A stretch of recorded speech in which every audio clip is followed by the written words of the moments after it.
noite a todos. Que nos abençoe Jesus, Ele que é o amigo incondicional das nossas vidas. Nós queremos dar as boas-vindas a todos os irmãos, encarnados e desencarnados, que se encontram aqui na casa física, assim como também aqueles que estão através do Facebook. Todos sejam bem-vindos. Antes de iniciarmos com a palestra de hoje, nós vamos ler um trecho do livro Vinha de Luz, de Chico Xavier. O título do capítulo 5 é Com Amor. Todo discípulo do Evangelho precisará coragem para iniciar os serviços da redenção de si mesmo. Nenhum dispensará as armaduras da fé, a fim de marchar com desassombro sob as tempestades pessoais que irá passar. O caminho da evolução, meus irmãos, permanece cheio de espinhos. O trabalho será de lutas, de sofrimentos, de sacrifícios, de suor, de testemunhos. Toda a preparação é necessária no capítulo da resistência, da perseverança. Entretanto, sobre tudo isto, é indispensável revestir nossa alma da mais alta caridade, que é o amor sublime, a nobreza de caráter, a confiança, a benevolência, a fé, a ciência, a penetração, os dons, as possibilidades são fios preciosos, mas o amor é o tear divino que os entrelaçará, tecendo a túnica da perfeição espiritual. A disciplina e a educação, a escola e a cultura, o esforço e a obra são flores e são frutos na árvore da vida. Todavia, o amor é a raiz eterna. Mas como amaremos no serviço diário?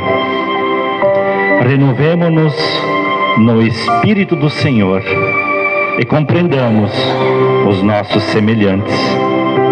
Auxiliamos em silêncio, entendendo a situação de cada um, temperando a bondade com a energia, a fraternidade com a justiça. Ouçamos a sugestão do amor a cada passo na senda evolutiva. Quem ama compreende, e quem compreende trabalha pelo mundo melhor. Neste momento, então, vamos pedir a todos para que se coloque numa posição confortável na cadeira, pois iremos orar, elevando o nosso pensamento ao nosso Criador, nosso Pai Celestial, Jesus, nosso modelo e guia, a Maria de Nazaré, que é a Mãe Santíssima de toda a humanidade, a protetora dos lares, das famílias, e a esses irmãos luzeiros desta casa espírita, que sempre estão trabalhando, sempre estão ajudando. Nós poderíamos dizer a Deus: ó Deus, você sabe o que nós precisamos, você sabe o porquê nós estamos sofrendo, do que necessitamos para aliviar as nossas dores. Mas Jesus nos ensinou que é necessário pedir. Quando Ele disse: pedi e obtereis, batei e a porta se abrirá. Então, neste momento,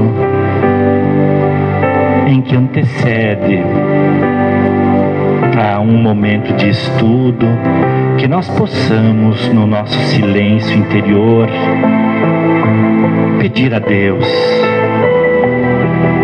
ajuda para que a gente possa resolver as nossas maiores necessidades, pedir a força, pedir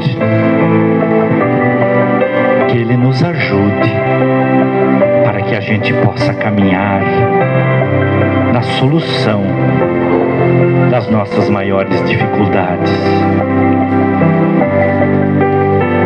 Também pedimos aos irmãos luzeiros desta casa que ampare, que abençoe a palestrante de hoje, para que o estudo possa ser muito bom. Muito obrigado, e que assim seja. Temos então hoje a Elisete, que vai nos falar sobre a justiça divina.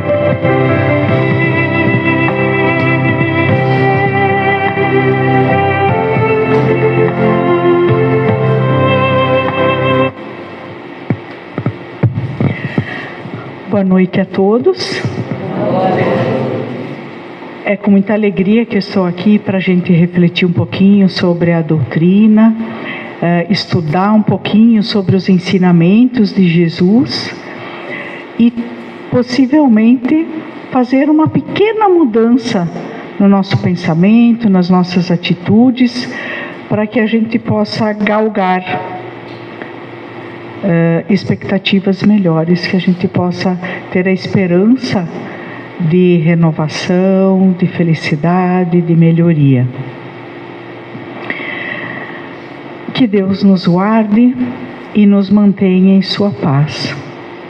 Hoje nós vamos falar sobre um tema bastante importante, que é a justiça divina, que muitas vezes a gente não tem compreensão, né? A gente se acha injustiçado, a gente acha que está pagando a conta que não é nossa, né? E que algumas pessoas deviam pagar mais conta e não pagam, e a gente paga.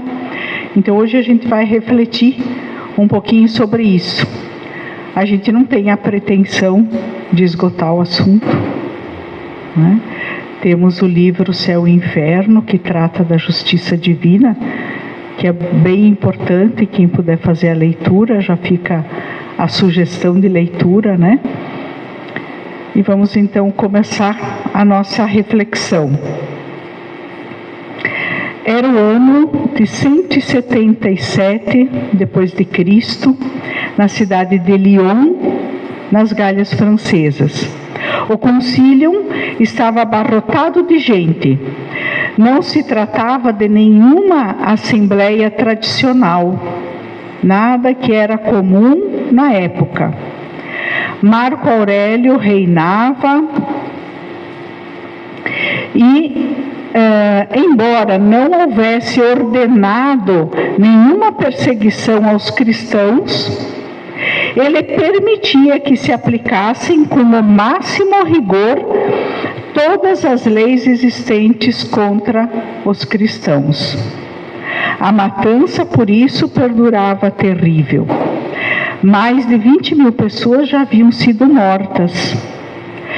Naquele ano de 177 que nos referimos, a noite caía célere e a multidão se acotovelava para decidir quanto ao espetáculo que iriam oferecer a Lúcio Galo, que era um cabo de guerra que visitaria Lyon no dia seguinte.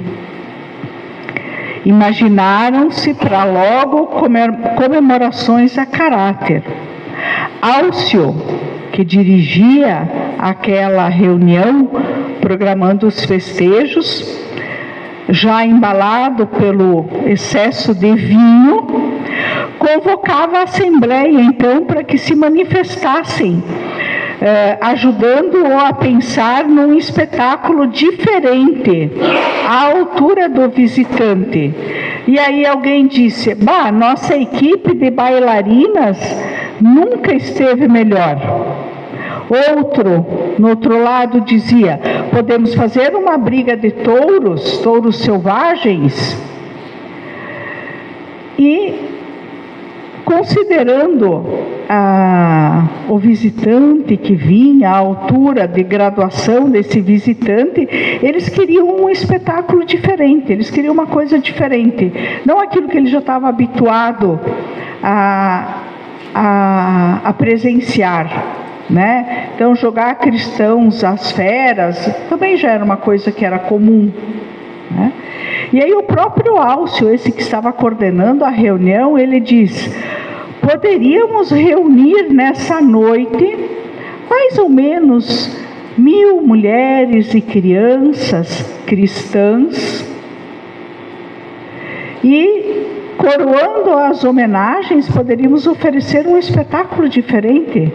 Nós podemos molhá-las com resina inflamável e devidamente cercada de farpas embebidas em óleo, né? Cercar todo o ambiente, né? com farpas já todas embebidas, e a gente deixa assim uma passagem só para aqueles que são mais fortes, para ver quem é que consegue sair. Depois de mostradas ao público, incendiaremos toda a área, e sobre elas soltaremos aqueles velhos cavalos que não servem mais para os nossos jogos, né? Então imagine o espetáculo, né? O fogo, todo mundo com resina inflamável, mais os animais endoidecidos pelo fogo, soltando lá. Já ia se livrar também daqueles animais, né? Porque não serviam mais para o serviço deles. Ia ter um espetáculo inédito, e essa proposta então foi aceita. E assim aconteceu. Mulheres e crianças cristãs encontraram a morte queimadas pelas chamas ou despedaçadas pelas patas dos cavalos em correria. Quase 18 séculos se passaram desse tenebroso acontecimento. E aí eis que a justiça da lei, através da reencarnação, reuniu todos os responsáveis que em diversas posições de idade física se aproximaram de novo para uma dolorosa expiação. 17 de dezembro de 1961, na cidade brasileira de Niterói, em comovedora tragédia num circo. O maior incêndio em circo até hoje visto. Mais de 3.000 espectadores, a maioria crianças, lotavam o matinê do Gran Circo norte-americano. Era brasileiro, mas o nome era norte-americano. Anunciado como o mais famoso da América Latina. Então, 3.000 pessoas. Imaginemos que naquela época os animais todos dentro da lona, bem fechado para que nenhum intruso entrasse sem pagar. E aí a trapezista lá de cima dá o alerta: fogo! A lona, parafinada, incendiou-se rapidamente, caindo sobre o público. Os animais desesperados pisoteavam as pessoas na ânsia de salvarem-se. A tragédia poderia ter sido muito maior se não houvesse lá, do lado de fora, uma elefante fêmea que, quando viu tudo aquilo, ela se soltou e invadiu a lona, abrindo espaço para que muitas pessoas pudessem sair. O prefeito de Niterói estabeleceu em 503 o número oficialmente de mortos. Mas a contabilidade real a gente não sabe, porque muitos podem ter desencarnado depois disso. alguns momentos depois, alguns dias, semanas, meses, né?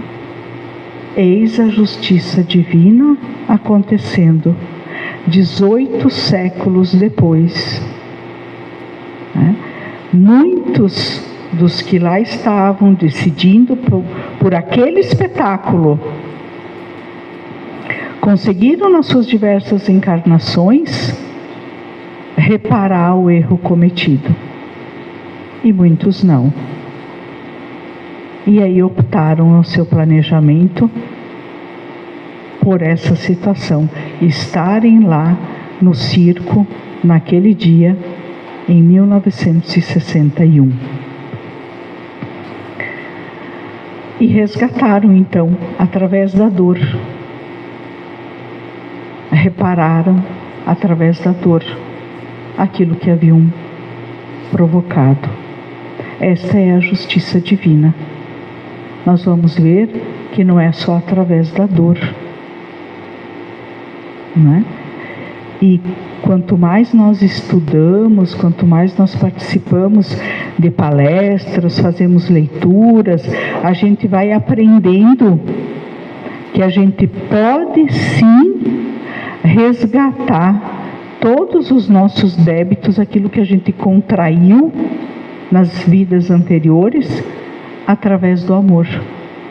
É essa a nossa proposta de caminhada. É por isso que nós estamos aqui na Terra, né? E estamos aqui estudando, nos esclarecendo, refletindo, né?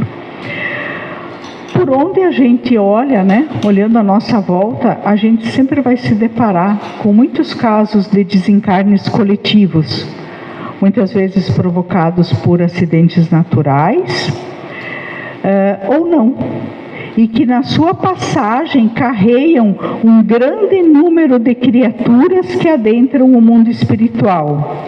Então são terremotos, maremotos, furacões, tsunami, acidente aéreo, rodoviário, enfermidades cruéis, né? Nós tivemos recentemente o Covid, né? Que foi uma enfermidade que ceifou inúmeras vidas, e outros acidentes, né? Tsunami, incêndios em edifícios mais antigos, né? Do edifício Andraus, edifício Joelma em São Paulo, que cada um deles provocou desencarne de 300, 400 pessoas. Certamente, para pessoas descrentes ou para aquelas cuja fé ainda é muito frágil, surge sempre uma indagação: por quê? Como é que Deus ainda permite que aconteçam estas coisas? Estamos sempre colocando na conta de Deus todas as ocorrências da humanidade. Queremos sempre saber como é que Deus permite que essas tragédias aconteçam, levando no seu caudal homens e mulheres de bem, ao mesmo tempo que homens e mulheres delinquentes, arrastando crianças, jovens, aqueles que tinham sonhos, aqueles que estavam simplesmente ainda começando aquela existência. Por que é que Deus permite? Esta é a grande pergunta que fica em nossa mente quando a nossa crença ainda não nos esclarece. Porque bastaria que a nossa crença conseguisse nos alimentar o raciocínio, iluminar o nosso discernimento, para que pudéssemos admitir que, uma vez que temos em Deus a inteligência suprema de todo o universo, a concepção de que todas as coisas por Ele realizadas têm que ser soberanamente perfeitas. Mas se essas questões ainda nos chocam, como vem acontecendo, existem algumas razões que nós ainda desconhecemos. Algumas coisas que nós ainda ignoramos. Castro Alves, pelas mãos de Chico Xavier, nos diz: há mistérios peregrinos no mistério dos destinos que nos manda renascer. É que da luz do Criador nascemos, múltiplas vidas vivemos, para a mesma luz volver. Existem razões que nos escapam, mas certamente não nos cabe perguntar a Deus se nós ainda não paramos para olhar a nossa própria realidade. O que é que nós temos feito, nós, irmãos, para que tenhamos que sofrer no planeta semelhantes infortúnios? Allan Kardec, imbuído desses sentimentos humanos, de perplexidade diante de eventos de morte e dor, também dirigiu o seu questionamento ao mundo espiritual.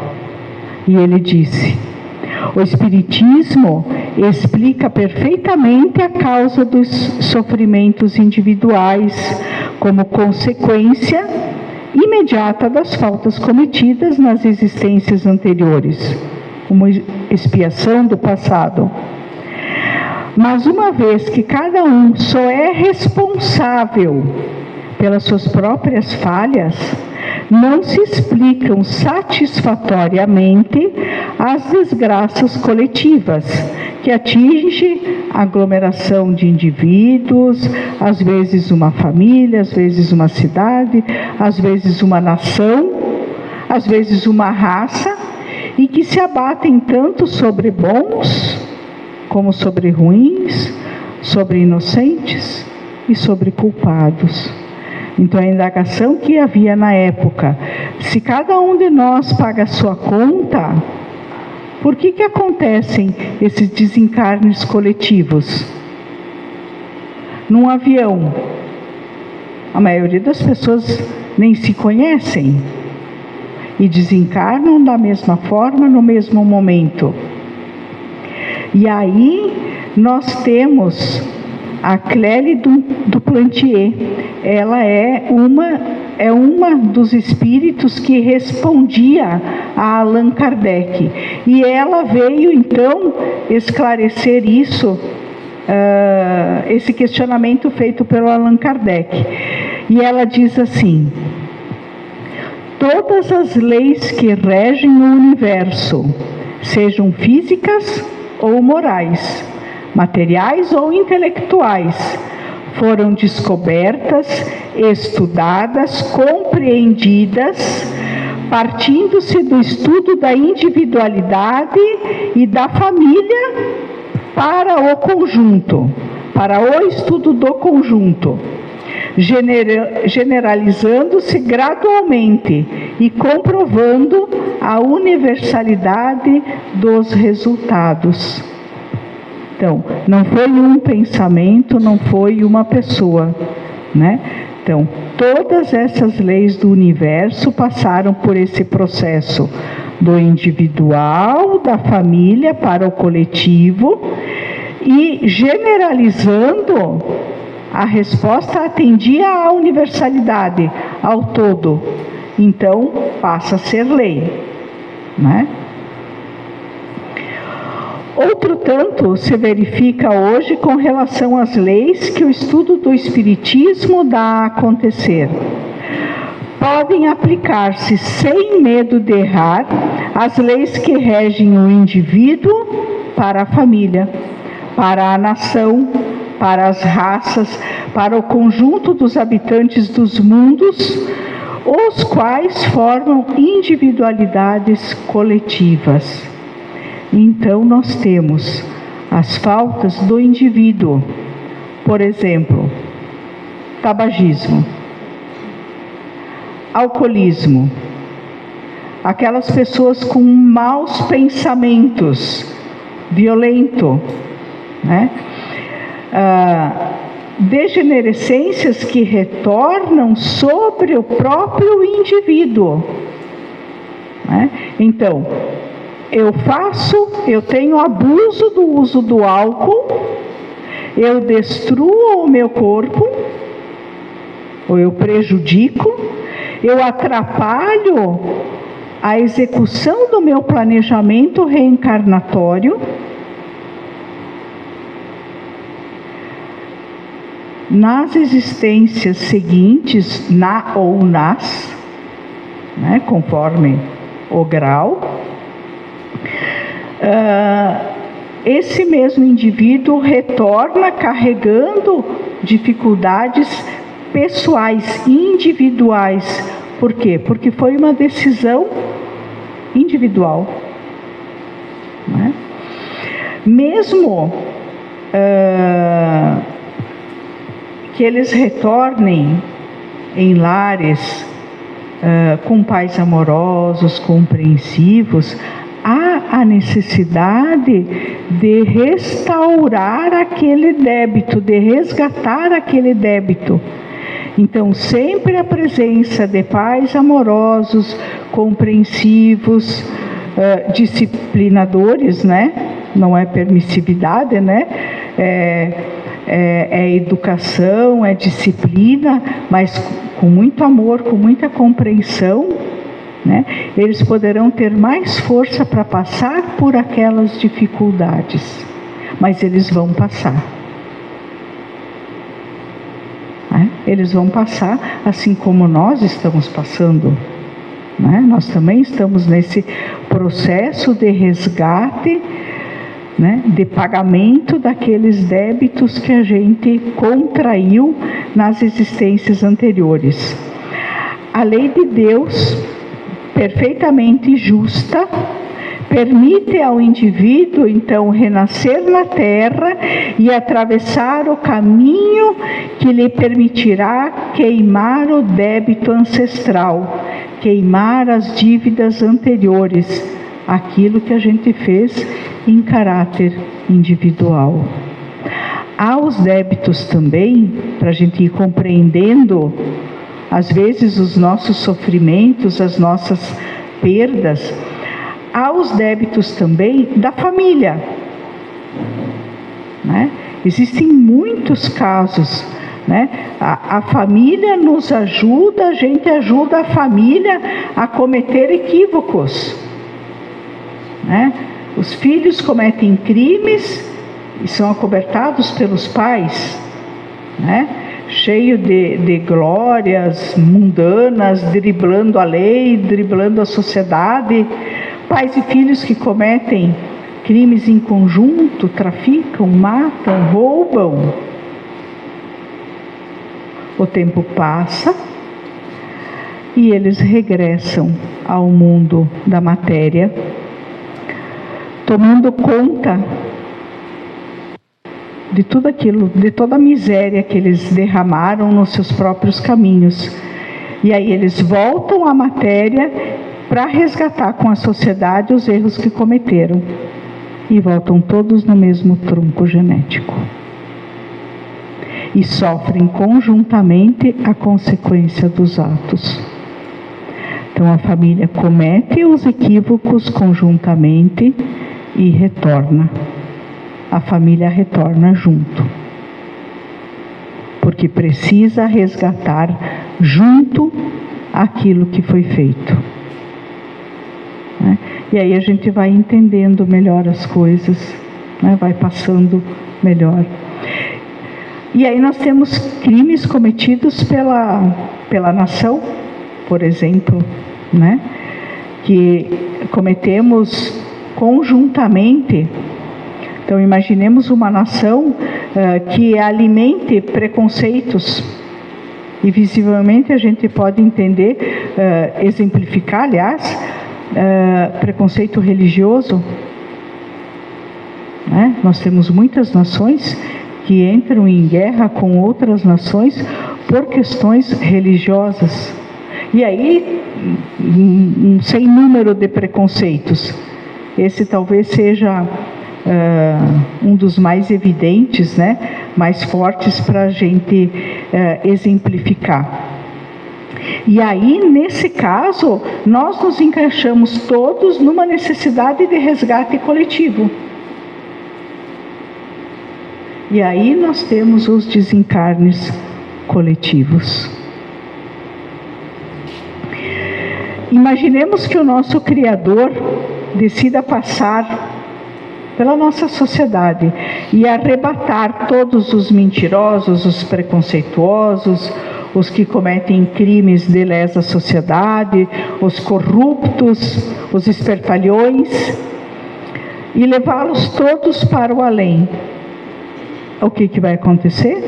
Um grande acidente, um tsunami, um terremoto, um furacão, que vai reunir todas as pessoas que tenham o mesmo tipo de débito, né? Ou seja, que estejam em cursos no mesmo artigo, que infringiram o mesmo artigo, não necessariamente no mesmo lugar, no mesmo momento, mas todos que cometeram, por exemplo, preconceito religioso, preconceito racial e qualquer outro tipo, né? Corrupção, né? Vai juntar todos no mesmo momento. E cada um, qualquer que seja o caráter da sua falta, vai expiar diante da lei.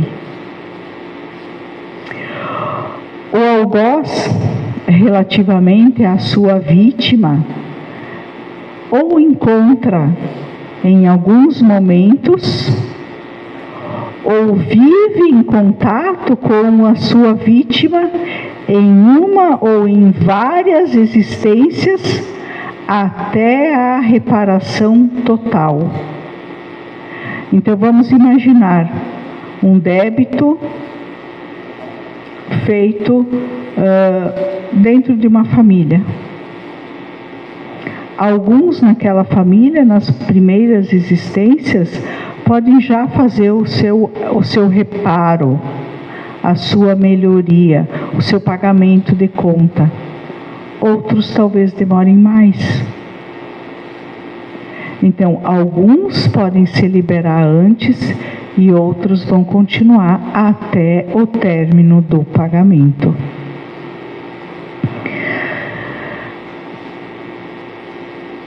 As expiações também são solidárias, o que não suprime a expiação simultânea das faltas individuais. Então, 3 caracteres há em todo homem: o do indivíduo, em si mesmo, o membro da família, pai, mãe, filho, irmão, e o cidadão. Então, eu posso ser vista por esses 3 aspectos. E nesses 3 aspectos eu posso ser considerada virtuosa ou criminosa. Eu posso ser uma excelente mãe, uma virtuosa, excelente mãe de família, mas como cidadã eu posso pecar contra a natureza. Então, além dos nossos débitos, existem esses aspectos que devem ser considerados. E sobre cada uma dessas faces, a gente vai acertar a conta, né? Então, não basta eu ser uma excelente mãe de família se eu não cumpro com os meus outros deveres também. Então, nesse aspecto eu estou bem, mas nos outros não, vou pagar. Né? Daí as condições diferentes e especiais que se cria para cada caso. Salvo alguma exceção, pode-se admitir como regra geral que todos aqueles que numa existência venham estar reunidos numa tarefa comum já viveram juntos. e eles vêm com o mesmo objetivo e poderão ainda se achar juntos no futuro até que hajam atingido a meta, até que tenham resgatado, ou seja, expiado os débitos do passado ou desempenhando a missão que aceitaram, porque nós sempre temos a opção de pagar com o bem. Então, quando eu desencarno, eu vou acessar todos aqueles equívocos que eu cometi e que eu não corrigi ainda. Aquilo que a gente já corrigiu, a gente não precisa lembrar. E aí eu vou fazer o meu planejamento.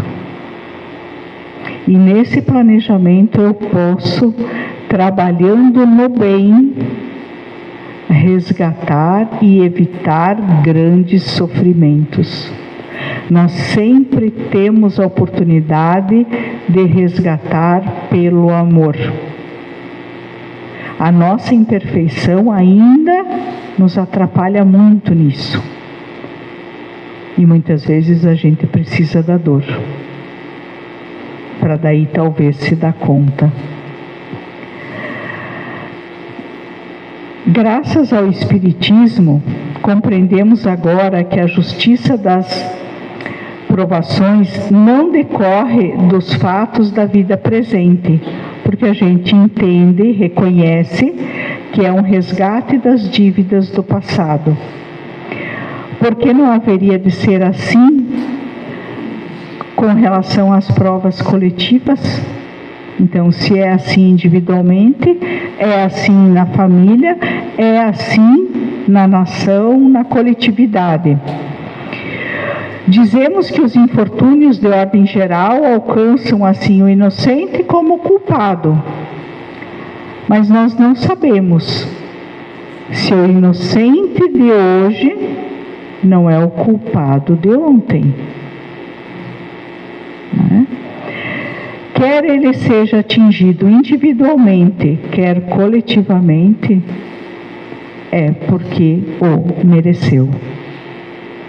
Depois, como já dissemos, há as faltas do indivíduo e as faltas do cidadão. A expiação de uma não isenta da expiação das outras, pois que toda dívida tem que ser paga até a última moeda. As virtudes da vida privada diferem das da vida pública. Um que é um excelente cidadão e um péssimo pai de família, outro é um ótimo pai de família, honesto em seus negócios, mas pode ser um mau cidadão, né? Oprimindo o fraco, manchando as mãos em crimes de lesa sociedade, etc. Essas faltas coletivas é que são expiadas coletivamente pelos indivíduos que concorreram para essas faltas, né? Os quais vão se encontrar reunidos novamente para juntos sofrerem a lei de Talião ou para terem o ensejo de reparar o mal que provocaram, demonstrando devotamento à causa pública, socorrendo e assistindo aqueles a quem outrora maltrataram. Assim, o que é incompreensível, inconciliável com a justiça de Deus, se torna claro e lógico mediante o conhecimento desta lei. Então, muitas vezes a gente pensa em injustiças, que elas existem, mas não existem injustiçados. Porque hoje eu estou na condição de vítima, mas ontem eu posso ter sido o culpado. A solidariedade, portanto, é o verdadeiro laço social. Não é apenas para o presente. estende-se ao passado e ao futuro, pois que as mesmas individualidades que se reuniram, se reúnem e se reunirão para subir juntos a escala do progresso, ajudando-se mutuamente. Eis aí o que o Espiritismo faz compreensível, por meio da equitativa lei da reencarnação e da continuidade das relações entre os mesmos seres. Então, nós que acreditamos em reencarnação, nós também acreditamos que a gente não vai encarnar uma vez no Brasil, na outra vez na Europa, na outra vez em lugares totalmente diferentes e distantes dos irmãos que nos acompanharam na caminhada. Porque nós estaremos sempre junto com aqueles que nós precisamos nos harmonizar, nos equilibrar. E vem junto com a gente sempre alguns espíritos simpáticos para nos ajudar. A gente não vem sozinho numa batalha terrível. Nós sempre teremos anjos que vão nos acompanhar para nos fortalecer no processo. Na medida em que formos deixando de errar, nós vamos saindo da humanidade e penetrando nos campos vibratórios da angelitude. O que nos mantém nesse mundo atormentados é a continuidade dos nossos erros. Então, nós ainda somos humanos porque erramos. Não é eu erro porque eu sou humano. A gente continua sendo humano porque erra. Quando a gente parar de errar, nós vamos entrando na angelitude. E o que é o parar de errar? É o semear melhor para não ter que colher sofrimento depois. Né? É ir apagando aquilo que a gente foi fazendo de equivocado, de errado, e plantando sementes boas, que aí a nossa colheita vai ser melhor. E a gente às vezes, ou muitas vezes, né, continua justificando, alegando que todo mundo erra, né? Todo mundo é humano, todo mundo erra, por que eu não vou errar também?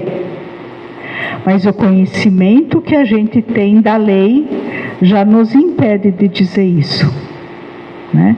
Nós não temos que nos pautar por aquilo que todos fazem, mas por aquilo que a nossa consciência nos manda fazer. Porque Cristo nos disse que a cada um seria dado segundo as suas obras, e não segundo aquilo que todo mundo faz. Né? Nós recebemos de acordo com as nossas obras. Dessa forma, a gente entende melhor a Claire du Plantier quando ela diz que os erros perpetrados individualmente são corrigidos individualmente. Os erros do grupo familiar são corrigidos pela família. Mas os erros que cometemos pelo grupo social, aí nós temos os resgates coletivos. Num avião que cai, geralmente a gente tem gente de todas as partes do mundo. Naquele tsunami de 2004, gente de todo mundo aguardava a passagem de ano, né, a virada do ano. E aí a gente começa a entender como essas coisas acontecem. Porque a inteligência suprema, Deus, não comete nenhum erro. Se um de nós sofrer 1 milímetro do que não precisa, do que não merece, Deus não pode ser considerado soberanamente justo e nem soberanamente bom. Então, nesse sentido, também, o Espírito Camilo, que é o benfeitor do orador Raul Teixeira, ele diz assim: pelo mundo nós encontraremos injustiças, encontraremos criaturas injustas, leis injustas, mas nunca acharemos injustiçados, porque aquilo que nós estamos sofrendo por alguma razão, com o objetivo de nos libertar da culpa, da responsabilidade pelos danos que nós causamos à própria consciência. Então é dessa forma que há pessoas injustas, há injustiça nas mãos dos legisladores, mas quem está sofrendo resgata diante da própria consciência e da consciência cósmica os delitos perpetrados em outras existências. Então, hoje, quando nós olhamos e sofremos com esses eventos, principalmente de desencarnes coletivos, mas também de desencarnes individuais, às vezes mais jovens ou trágicos ou repentinos, né? Nós temos a certeza, segundo a concepção de Deus, Deus perfeito, de que todas aquelas criaturas estavam na faixa de necessidade desses dramas, dessa situação, desse evento, como a gente queira chamar. Cabe a nós, nesse exato momento, nos perguntar o que é que nós estamos semeando para colher daqui a pouco. Porque se a cada um será dado segundo suas obras, como disse Jesus, quais têm sido as nossas obras hoje? Será que estou cometendo desatinos? Será que estou usurpando o semelhante? Quantos estão construindo mansões à custa da escola pública, da saúde pública, da casa popular? Todos nós que erramos aqui teremos que voltar para nos acertar, porque o criminoso sempre volta à cena do crime e a gente volta para acertar todas as contas. É dessa forma que nós encontramos na doutrina espírita mais uma razão para vivermos melhor, para não irmos nessa história, nessa linha de que temos que lutar e ganhar aqui. Porque o Espiritismo prega e nos ensina que nós não vamos morrer. A gente sai do corpo sem sair da vida. Apenas desencarnaremos, mas nós voltaremos à Terra Escola, que vai ser aquilo que nós tivermos transformado. De repente a Terra Hospital, a Terra Presídio, a Terra Hospício ou a Terra Alegria. Vai ser aquilo que nós tivermos feito. Se não está bom hoje, tratemos de fazer uma melhor sementeira para o futuro, porque de acordo com a fala de Jesus, a sementeira é livre, mas a colheita é obrigatória. Por isso, calamidades e enfermidades assolam os países, mas não porque Deus tenha nos esquecido, mas porque Ele respeitou o nosso livre-arbítrio, a nossa liberdade, na hora em que escolhemos errar. E esse mesmo respeito divino entra em ação no momento em que nós temos que resgatar, que nós temos que restituir a vida às energias que da vida nós usurpamos. Allan Kardec, no livro O Céu e o Inferno, ele escreveu: não basta que nos arrependamos dos erros cometidos, há necessidade da expiação. Nós temos que devolver a vida às energias que dela usurpamos. Trabalhar para aliviar a culpa, porque se eu não fizer isso pelas leis do amor, eu terei que voltar e fazer isso na marra, pelas circunstâncias da vida, pela dor. É por isso que a doutrina espírita nos clama, hoje, a realizar o nosso melhor na Terra. É por isso que cabe a cada um de nós, que já temos o contato com a doutrina espírita, que sabemos valorizar a crença que nos mostra o caminho sem nos esconder nada. A doutrina não nos promete nem o inferno e nem o reino dos céus, porque Jesus nos dará de acordo com a obra de cada um. A justiça, segundo o Espiritismo, é de um bom senso e de uma lucidez a toda prova. Cabe-nos nessa hora olharmos internamente e nos perguntar, ao invés de dizer que mal eu fiz para ter nascido nessa família, que mal eu fiz para ter nascido na Terra, ou nesta época, neste momento, que a gente possa nos olhar e perguntar: Senhor, o que queres que eu faça? Senhor, que desejas de mim?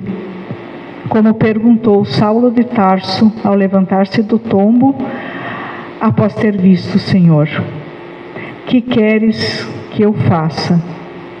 Pois se as leis estão impressas em minha consciência, há razões inabordáveis para que cada um de nós esteja no mundo de hoje, entre as pessoas que está, nos lugares que está, na família que está, no trabalho que está. Cada um de nós pergunte lá dentro da alma: Senhor, o que queres de mim? Se me puseste aqui, sabes que eu posso ser útil aqui. Que algo eu preciso aprender aqui. Ajuda-me, Senhor, a ver, a enxergar. Ajuda-nos, Senhor, na nossa cegueira. E fazer o devido silêncio íntimo para captar as respostas que vêm do céu. E quando esse dia chegar, todos nós teremos compreendido a celeste justiça que age sobre nós e diremos ao Senhor o quanto lhe somos agradecidos. Diremos ao nosso Pai, Pai de todas as bênçãos recebidas por nós, o seu amor inabordável, inefável e santo, que nos alimenta a vida, para que abramos mão de fingir, de viver, para vivermos de verdade, aproveitando todas as oportunidades para buscar ser feliz no trabalho, no bem, no amor, no exercício da fé, e cantaremos então, apaixonados pelo ideal dessa doutrina de inesgotáveis recursos e aprendizado para todos nós. Toda vez que a justiça divina nos procura para um acerto de contas e nos encontra trabalhando em benefício dos outros, trabalhando na caridade, trabalhando no bem, ajudando a quem precisa, e esse quem precisa são todos, tanto da caridade material quanto da caridade espiritual, trabalhando, enfim, em benefício dos nossos irmãos. A justiça divina pede para a misericórdia divina que a cobrança seja suspensa por tempo indeterminado. Então, todas as vezes que nós estivermos trabalhando para o bem, de coração, né, nós teremos amainado os nossos débitos. A justiça divina computa tudo. Ela não vai esquecer um dia, uma ação, um ato nosso na nossa balança. Nós sempre seremos abençoados pelo nosso trabalho no bem. partindo do nosso coração, da nossa mudança de postura e dos nossos princípios. Para encerrar, então, a reflexão, já demorei um pouquinho a mais, eu só vou ler uma historinha, contar para vocês uma historinha bem curtinha, que é do trabalho com o amor resgatando, né? Porque senão parece que é só pela dor. É uma história que possivelmente a maioria já conheça. Ela está no livro A Vida Escreve, psicografado por Chico Xavier e Valdo Vieira, uma mensagem chamada O Merecimento. E ela conta a história do Saturnino, que ele estava operando uma máquina, que ele era condutor, e ele feriu o braço e a mão. Ele foi socorrido pelos companheiros, levado para o hospital, passou por uma cirurgia, e o braço logo se restaurou e ele perdeu um dedo, né? O Saturnino, ele era um trabalhador espírita, um homem que desde jovem trabalhava pelo bem. Ele era o proprietário daquela empresa, tratava os seus colaboradores com bastante dignidade, né? E quando aconteceu esse fato, as pessoas diziam: nossa, mas com tanta gente ruim na vida aí, e tinha que acontecer isso logo com ele, né? E ele trabalha lá na casa espírita, será que lá os espíritos não podiam ter protegido? E assim foi indo. Isso acabou chegando aos ouvidos dele. Ele também ficou um pouco desanimado, um pouco triste, porque começou a achar que ele também não era merecedor. E eu faço tanta coisa boa e vai acontecer justamente isso comigo. E aí, no primeiro dia que ele retornou à casa espírita, depois desse incidente, ele foi chamado lá pelo coordenador, recebeu do mentor a seguinte comunicação: há 80 anos você era um poderoso sitiante no litoral brasileiro, e certo dia, porque um pobre empregado enfermo não lhe pudesse obedecer às determinações, você, com as próprias mãos, obrigou-o a triturar o braço direito no engenho. Por muito tempo, no plano espiritual, você ficou perturbado, contemplando mentalmente o caldo de cana enrubescido pelo sangue da vítima, cujos gritos lhe ecoavam no coração. Por muito tempo. E você implorou existência humilde em que viesse perder o braço mais útil. No planejamento reencarnatório, desencarnou, acessou todas essas informações, pediu para que acontecesse com ele a mesma coisa, perder o braço. Mas você, Saturnino, desde a primeira mocidade, ao conhecer a doutrina espírita, tem os pés no caminho do bem aos outros. Você tem trabalhado muito, esmerando-se no dever. Não estamos aqui para elogiar, porque você continua lutando. E o plantio disso ou daquilo só pode ser avaliado em definitivo por ocasião da colheita. Sei, porém, que hoje, por débito legítimo, você alijaria o braço todo, mas você perdeu só um dedo. Alegre-se, meu amigo, você está pagando em amor o seu empenho à justiça. É o amor que cobre uma multidão de pecados, como assim asseverou o nosso Mestre Jesus. Boa noite.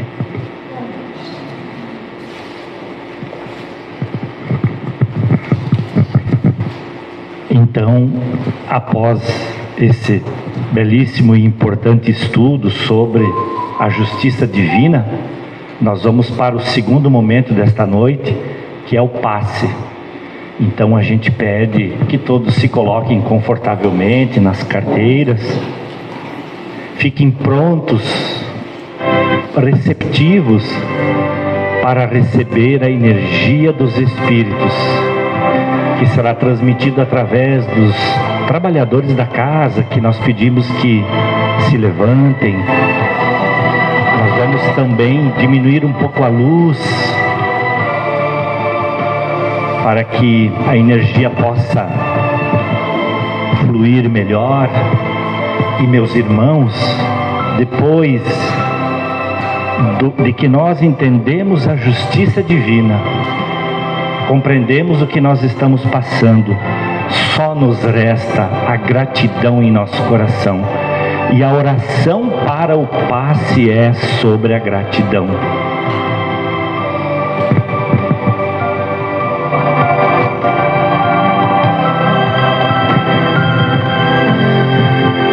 Muito obrigado, Senhor. Muito obrigado pelo que me destes. Muito obrigado pelo que me dás. Obrigado pelo pão, pela vida, pelo ar, pela paz. Muito obrigado pela beleza que os meus olhos veem no altar da natureza. Olhos que fitam o céu, a terra e o mar, que acompanham a ave ligeira que corre fagueira pelo céu de anil e se detém na terra verde, salpicada de flores em tonalidades mil. Muito obrigado, Senhor, porque eu posso ver, meu amor, mas diante da minha visão eu detecto cegos na escuridão, que tropeçam na multidão e que choram na solidão. Por eles eu oro e a ti imploro comiseração, porque eu sei que depois desta lida, na outra vida, eles também enxergarão. Muito obrigado, Senhor, pelos ouvidos meus, que me foram dados por Deus. Ouvidos que ouvem o tamborilar da chuva no telheiro, a melodia do vento nos ramos do salgueiro, as lágrimas que vertem os olhos do mundo inteiro.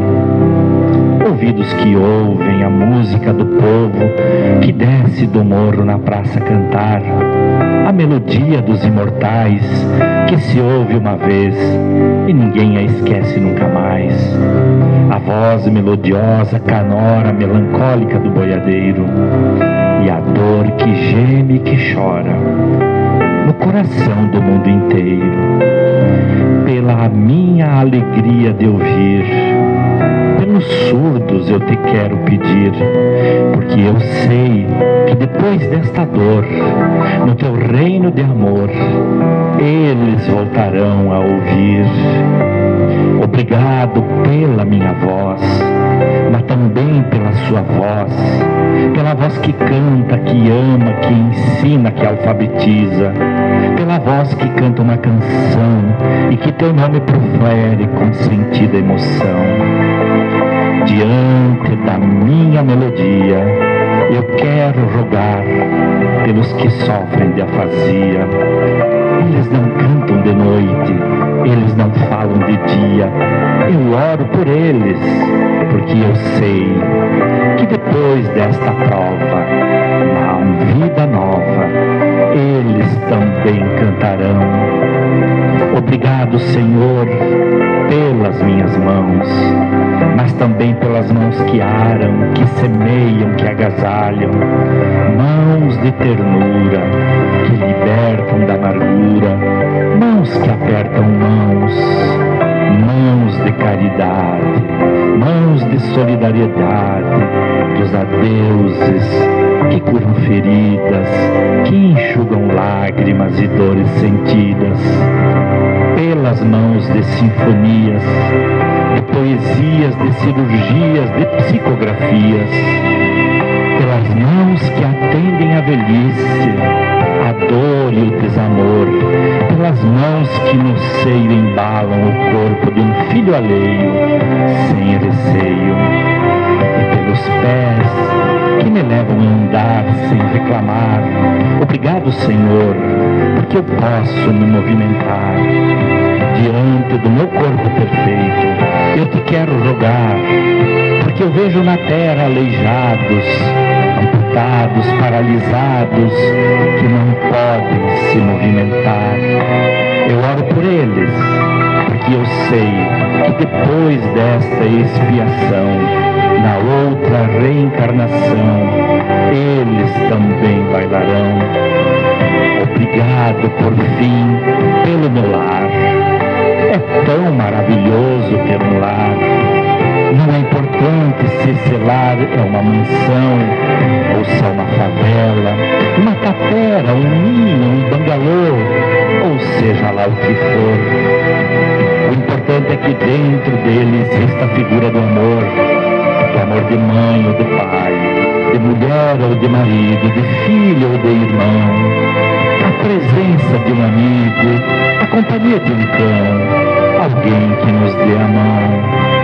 Mas se eu a ninguém tiver para me amar, nem um teto para me agasalhar, nem uma cama para me deitar, nem aí reclamarei. Pelo contrário, eu te direi: obrigado, Senhor. Obrigado porque eu nasci. Obrigado porque creio em ti. Pelo teu amor. Obrigado, Senhor. Muito obrigado pela presença de todos. Que assim seja.